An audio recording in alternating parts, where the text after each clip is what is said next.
Last summer, I pulled just over 90 will-be of ripe tomatoes off 4 plants growing in a single raised bed. And the year before that, with the same varieties in the same bed, I barely cleared 30. The soil was the same. The seeds were the same. The sun was the same.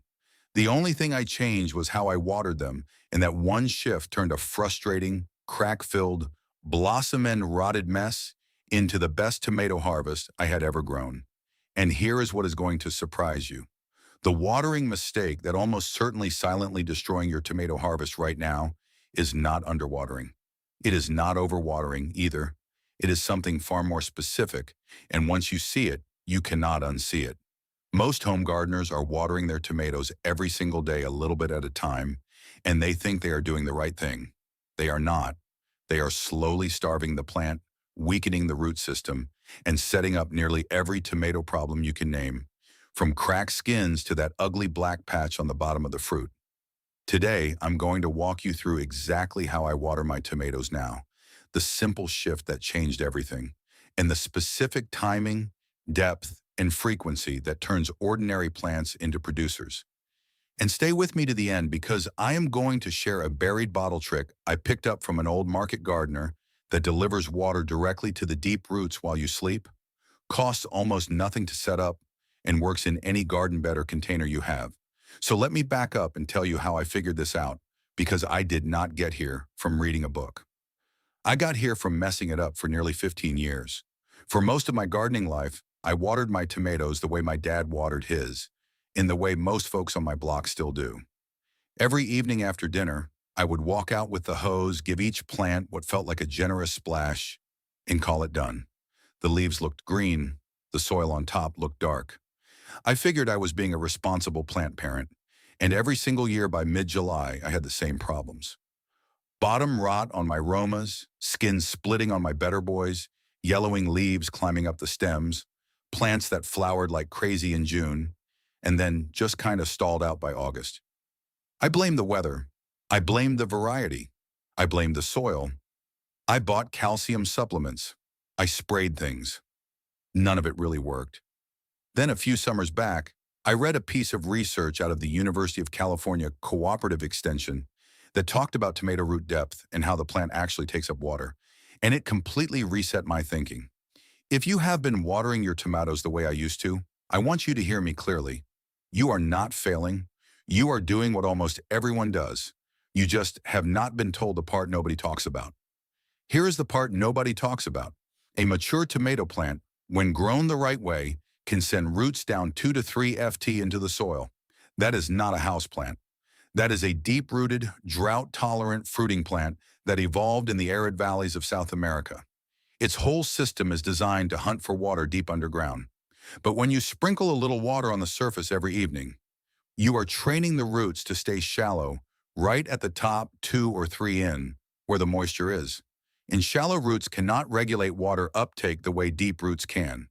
They cannot pull calcium efficiently.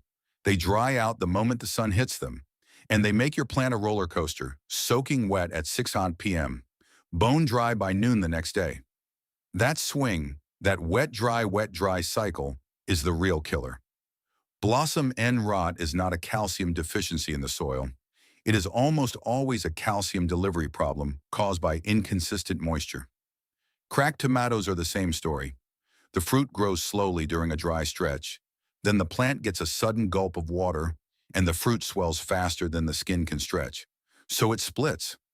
After 3 seasons of testing this, I can tell you the fix is not more water. It is the right water at the right depth on the right rhythm. Once you understand this, every step that follows makes perfect sense. So now let me show you exactly how to do it.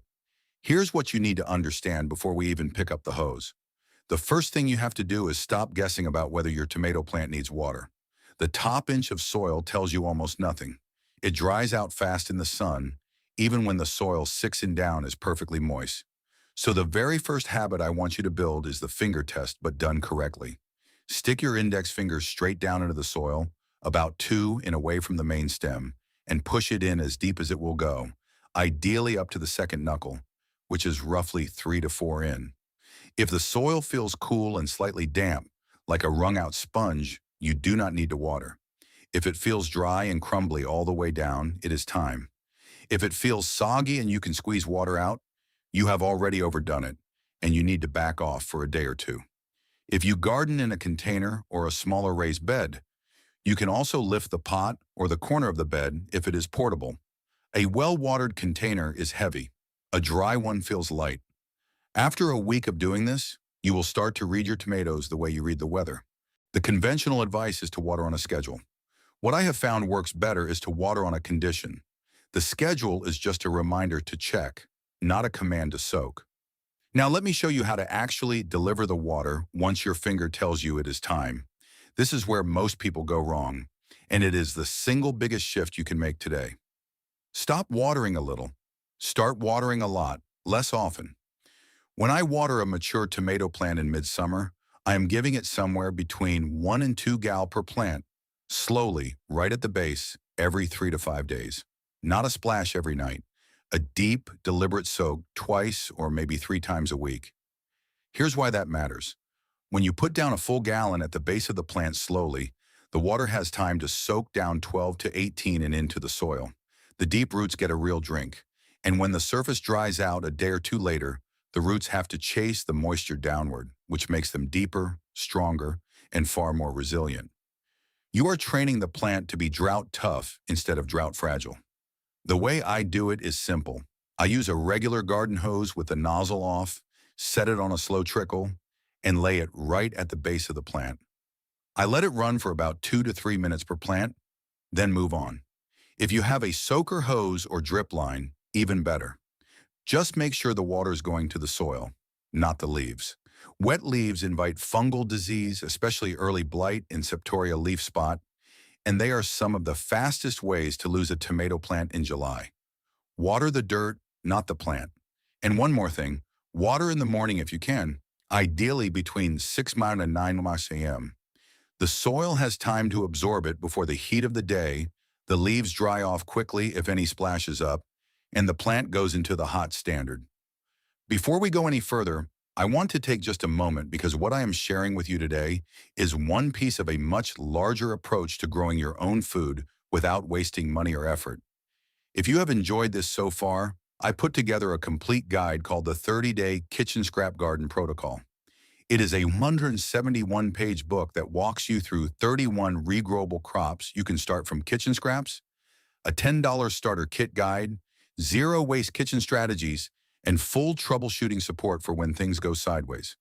You can grab it for $17 by scanning the QR code on your screen right now or clicking the link in the description below.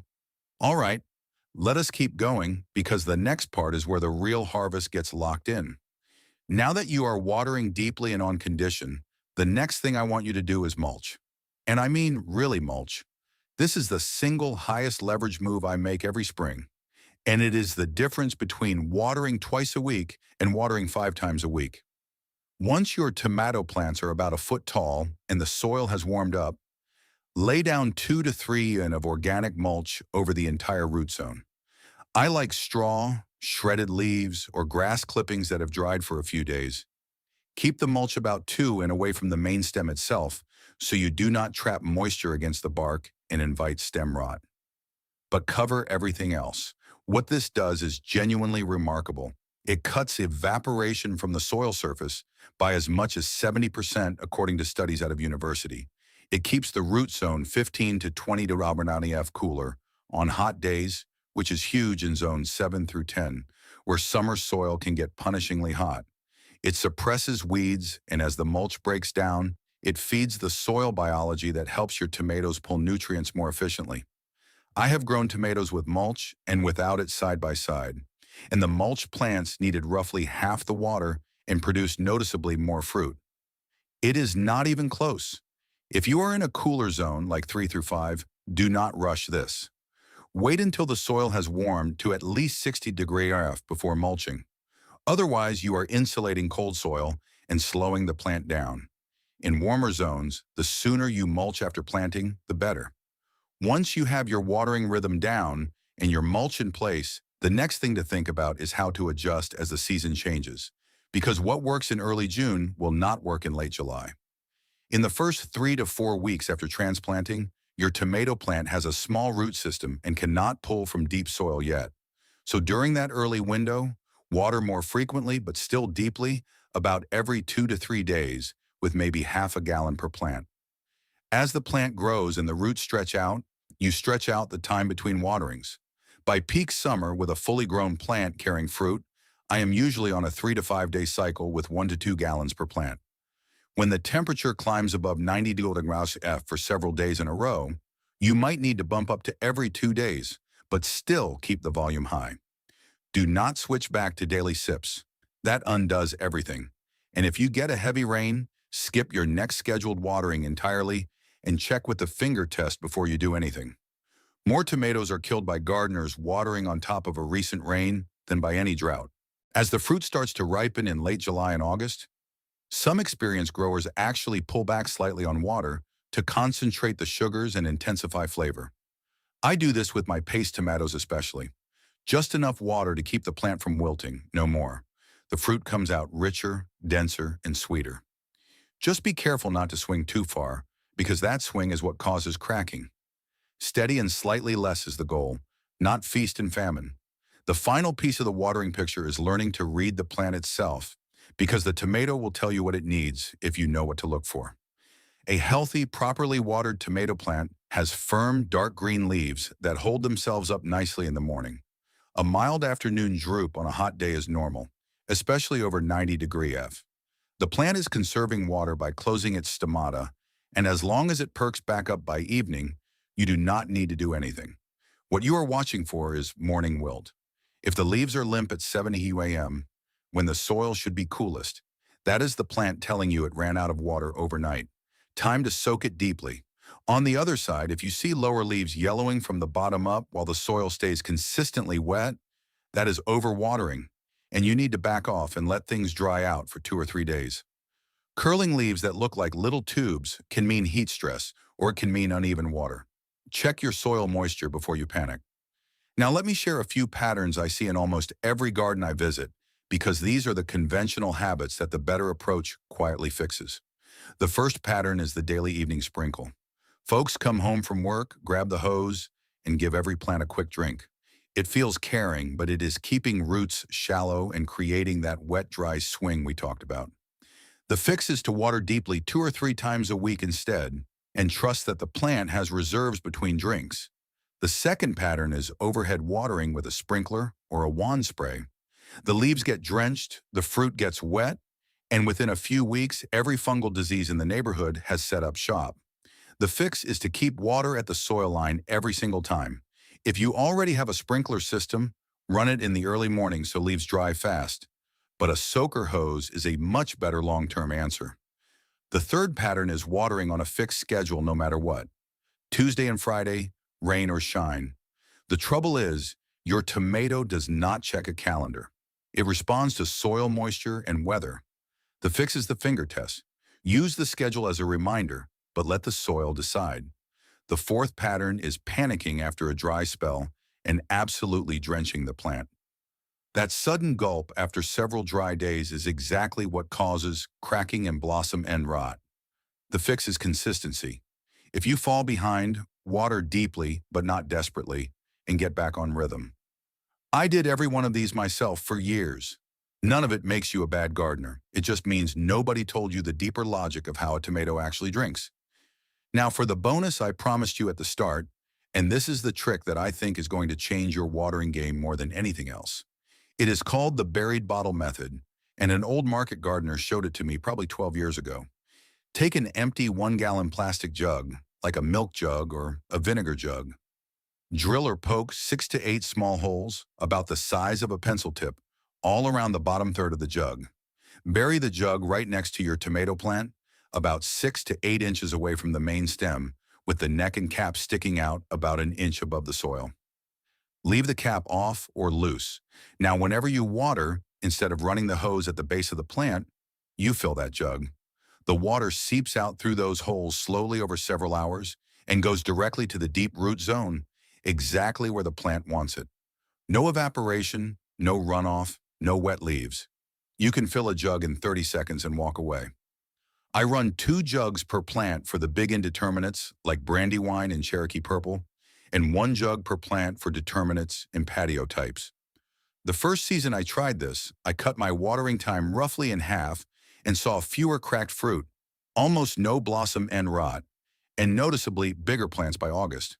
It is also a wonderful way to reuse a piece of plastic that would otherwise hit the recycling bin or the trash. That is the kind of small, thoughtful, low-cost trick that adds up over a season.